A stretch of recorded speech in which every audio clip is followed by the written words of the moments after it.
Tales from the Calamity, the Sultana's 7. Nanamo watched from her private terrace as the immortal flames filed out of Ulda. The host left the city via the Gate of Fall, an egress symbolizing passage into the afterlife, in hopes of cheating death upon the battlefield. Crowds had gathered for the occasion, their boisterous cheers resounding through the Sultanate, but Nanamo did not hear them. She stood transfixed before the balustrade as Rauban put his spurs to his courser, and there she remained long after the dust had settled in the rearguard's wake. She had steeled herself for this moment, but when it finally came, she found that her courage had deserted her all the same. Suddenly, the reality of her isolation was only too plain, and the mere thought of it made her struggle for breath. I am alone. May the gods grant me strength. As the days went by, the weight of responsibility and uncertainty began to tell. Nanamo's nights were sleepless. Not even her favorite dishes would pass her lips, and her round Lalafellan cheeks took on a hollow cast. Sure enough, despite the best ministrations of her ladies-in-waiting, her health began to fail. She became a ghost of herself, and her duties went untended. Whenever a difficulty presented itself, she would invariably think, if only Rauban were here, cursing her own weakness even as the thought took shape. She knew very well that as Flame General, Rauban's place was with the host at the Cardinal Flats. It was his duty to lead his men into battle against the 7th Imperial Legion. I shall soon be 6 and 10 summers old. I cannot rely upon others forever. Sooner or later, I must stand on my own 2 feet. I only hope I have the strength.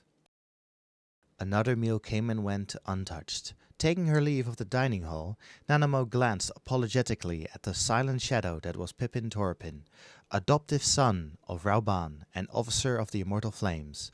The earnest young soldier remained at her side at his father's behest, entrusted with her care in the Flame General's absence. Pippin would never admit it, dutiful as he was, but Nanamo knew that he would sooner be fighting beside his comrades at Cartano. She could not help but feel responsible for denying him his wish, and for what? Though Pippin was his father's son, it was plain to both of them that it was the father that she needed. And so the days dragged on, each fading into the next, until the hour of reckoning came at last. "Word from Mardona, your grace! The battle is joined!"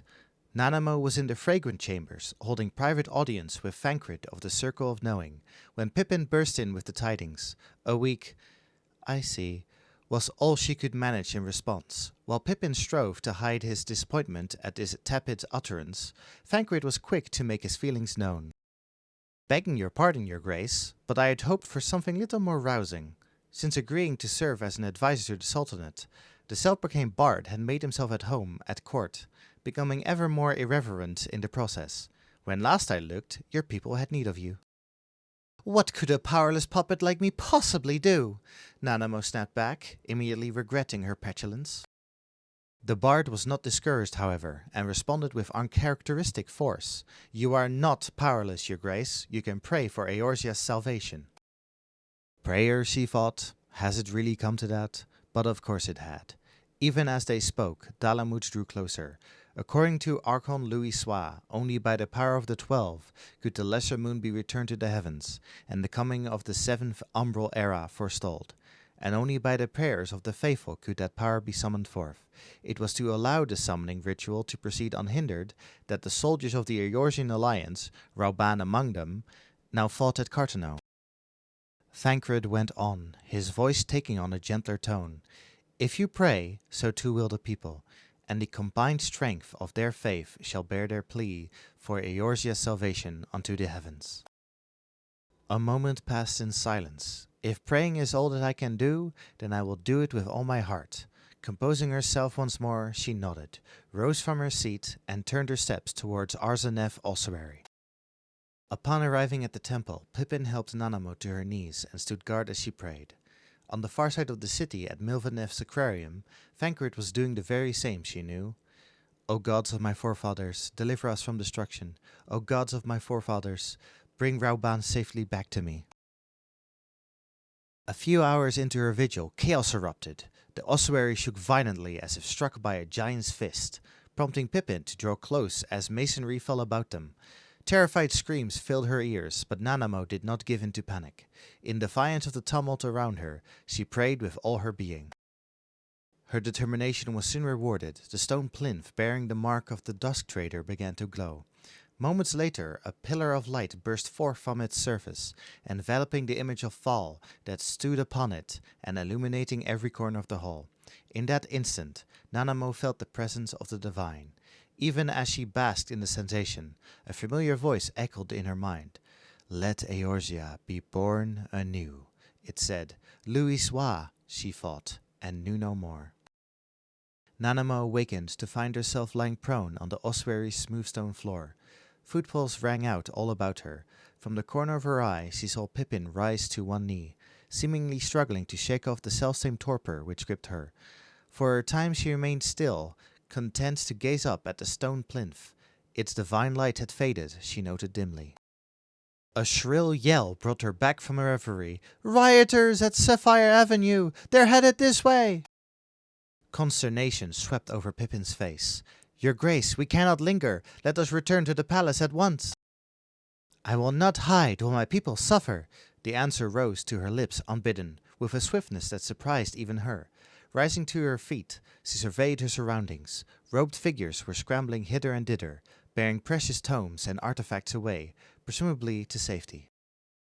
At the heart of the bustle, a small yet commanding figure was barking out orders. Nanamo recognized him as Mumu Eppo, High Priest of the Order of Nodval and Master of the Thaumaturgus Guild. "The rioters cannot be allowed to defile the ossuary," the man fairly screamed. "Incinerate any foolish enough to come near." These words set Nanamo's bloods to roiling. "And you call yourself a man of the cloth?" Checking her fury, she addressed all present. "Our citizens are in the grip of fear. They but want for a voice of reason to restore them to their senses. Who among you will aid me?" Pippin stepped forward, as Nanamo knew he would. "Though I am but a poor substitute for my father, I live only to serve you, my Sultana. Pray command me as you see fit." Next came Papa Shan of the Sultan's Horn, followed by 5 thaumaturges of the guild, Lalafelzol and brothers besides. No more answered the Sultana's call, however. "Only 7, she lamented as she took stock of her volunteers. "But they will suffice. They must." With gritted teeth, Nanamo stepped out onto the stricken streets of Ul'dah. Of their own accord, her hastily assembled escort formed a protective ring around her, and together they trudged through the smoke and rubble. No matter where she looked, her eyes were met with scenes of carnage. A girl cried over the charred body of her mother. A man lay moaning, his legs crushed beneath a tons of stone. Their plight wrenched her heart, but she could not stop for them. First she had to quell the unrest, else there could be no lasting relief. "I will return for you all. This I promise." As Nanamo's band reached Emerald Avenue, the mob of rioters came into view. Shops and homes had been ransacked in its wake, the occupants fleeing for their lives. Undaunted, Nanamo forged onward to within earshot of the advancing rabble, where she stopped, took a deep breath, and set about her task. "Papa Shan, I must have their attention." Nodding, the elderly paladin produced a blinding flash that staggered some of the rioters. Many, however, continued their rampage oblivious. "Thaumaturgus, light up the sky!" In unison, the 5 Lalafellan brothers let loose a warning barrage of spells overhead. Most impressive among these was the conflagration unleashed by the brother with the bandaged face. Those rioters who failed to take notice before did so now. Satisfied, Nanamo turned to Pippin. "Lend me your back." With a booming voice that belied her size, Nanamo addressed the rabble. "Heed me, my beloved citizens," she began. "The realm lies upon the brink of the 7th umbral era, yet so long as we live, we must not forget our compassion. Now is not the time to take from your neighbor, but to proffer him the hand of succor. The brave men and women of the immortal flames risked their lives that we might go on with ours. Would you have them return to an Ul'dah that has torn itself apart?" Looks of shame manifested upon begrimed faces. "I ask that you be strong. Give in not to fear and despair. If we join hands in common cause, there is no hardship that we cannot overcome. Together, let us tend the wounds of our nation, of our shared home." Hearing these heartfelt words from their Sultana, the madness began to melt from the rioters' eyes, to be replaced by the gleam of reason. Soon after, a semblance of order returned to the city, and organized relief efforts commenced in earnest. Some days later, the remnants of the immortal flames trudged back into Ul'dah, entering the city by way of the Gate of Nald. Wounded and weary though the soldiers were, they yet had homes to which they might return.